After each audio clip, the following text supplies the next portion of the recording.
Good morning guys. Tuloy ang buhay, tuloy ang araw-araw. Ito po, magluluto tayo ngayon.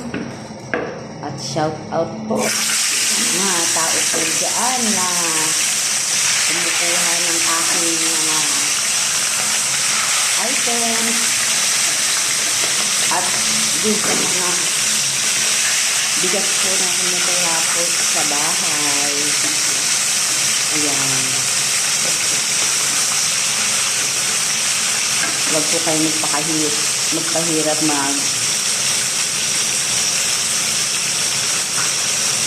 manginilha para po tuloy-tuloy ang inyong pinukuhang mga bigas. Ayan. Hindi po tayo mahirap sa sinilan, basta po sa mga bayaran.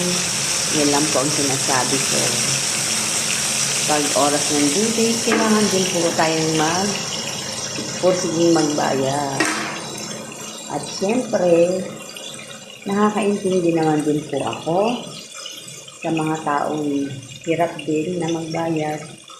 Minsan, inaabot ng ibang petsa at inaabot ng ilang araw.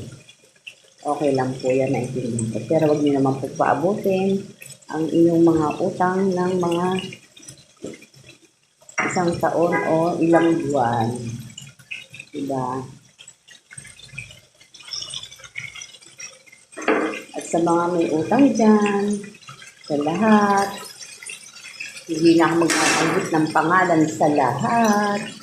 Pero sana naman po, huwag niyo sunod-surin yung utang nyo nang hindi kayo mahirapan. Kasi kayo rin naman ang nagiging kawawa. Mahirap na nga ang buhay natin ngayon. Laban lang sa agos ng buhay. Ayan, magluto kayo at magkaroon kayo ng ulam pang araw-araw. Ayan. Ituin lang natin ang ating ulam para magkaroon tayo ng masarap na ulam. Ito na guys, meron na tayong ginisang sibuyas at patatas. Alam niyo po ba kung ano gagawin ko guys? Magsasakag ako ng kanin. Ito ang kanin, no? Pamparami lang po. Ayan. Guys, hindi natin kanin na may patatas.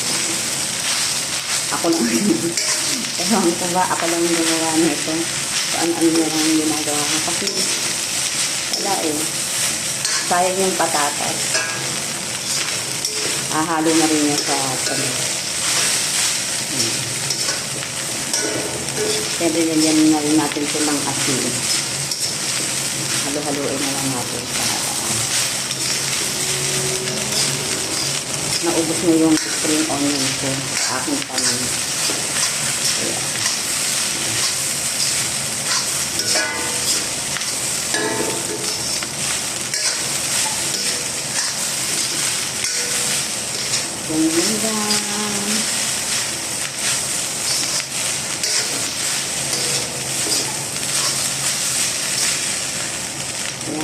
Thank you for watching.